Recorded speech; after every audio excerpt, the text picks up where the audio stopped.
बिस्मिल्लाहिर्रहमानिर्रहीम। अस्सलामुअलैकुम नाज़रीन, कैसे हैं आप सब। उम्मीद करते हैं आप सब खुश होंगे। हमेशा खुश रहिए और खुशियाँ बांटिए। आज का टॉपिक है ब्याज। अगर हज़रत मोहम्मद सल्लल्लाहु अलैहि वसल्लम के मालूमात या जानकारी की बात की जाए जो आपने हम सबको दिया, उनमें से दो बातें सबसे अहम हैं। पहली जो जानकारी या मालूमात भी आप सल्लल्लाहु अलैहि वसल्लम ने दिया वो एक देश या धर्म के लिए नहीं है, वो सबके लिए हैं। और दूसरा, आज से डेढ़ हज़ार साल पहले जो जानकारी या मालूमात जितनी सही थी उनकी बात काबिल गौर थी, आज भी उतनी ही काबिल गौर और अहम है। ज़िंदगी का कोई ऐसा पहलू नहीं है जिससे बेहतर बनाने, अच्छाई को मानने के लिए आपने कोई मैसेज ना दिया हो। आप सल्लल्लाहु अलैहि वसल्लम की बातें इंसान को सच की राह दिखाती हैं। अशास भले ही सूद को मूलधन का किराया, शुल्क या कुछ और माने, लेकिन इस्लाम में सूद को सही नहीं माना जाता।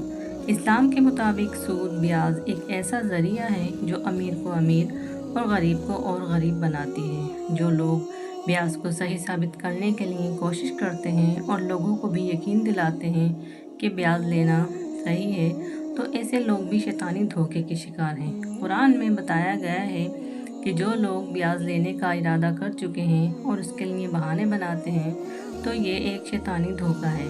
तो ऐसे लोग भी इसी तरह के शैतानी धोखे के शिकार हैं। जो लोग ब्याज खाते हैं उनके बारे में कहा गया है कि ये क़यामत के दिन खड़े नहीं हो सकेंगे, उसी तरह से जैसे किसी को शैतान ने छूकर पागल कर दिया हो। यह इसलिए क्योंकि वे ही कहा करते थे कि कारोबार भी तो ब्याज की तरह ही है, जबकि अल्लाह ने कारोबार को जायज़ और ब्याज को हराम माना है। कुरान में अल्लाह ने फरमाया है कि जो लोग इस हिदायत के बाद ब्याज लेना बंद कर देंगे उनका मामला अल्लाह के सुपुर्द है। और जो तमाम जानकारी के बाद भी नहीं संभला, जिसने ब्याज लेना जारी रखा, उसके लिए जहन्नुम की आग है और कोई माफ़ी नहीं। जो इंसान ब्याज लेता रहा है क्योंकि उसको जानकारी नहीं थी, लेकिन अब वो ये बात समझ चुका है, तो उसके लिए कुरान में फरमाया गया है कि अल्लाह से डरो और कुछ भी बाकी रह गया है तो उसे छोड़ दो।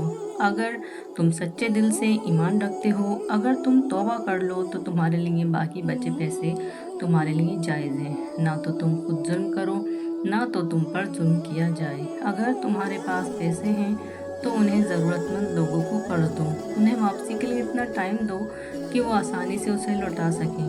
किसी मजबूरी की वजह से अगर वो पैसे लौटाने में देर करें तो उसके साथ सख्ती ना करो, उनकी बेइज्जती मत करो, उनको टाइम दो। गौरतलब है कि आप सल्लल्लाहु अलैहि वसल्लम के इतनी तालीम के पहले अरब लोगों में ब्याज को जायज़ माना जाता था। इसमें अमीरों को तो फ़ायदा था, लेकिन गरीब इसकी बेरहम मार से बच नहीं सकते थे। आपने खुद भी गरीबी में ज़िंदगी गुजारी थी और आप सल्लल्लाहु अलैहि वसल्लम ने इस ब्याज की वजह से कई लोगों को परेशानी उठाते हुए देखा था।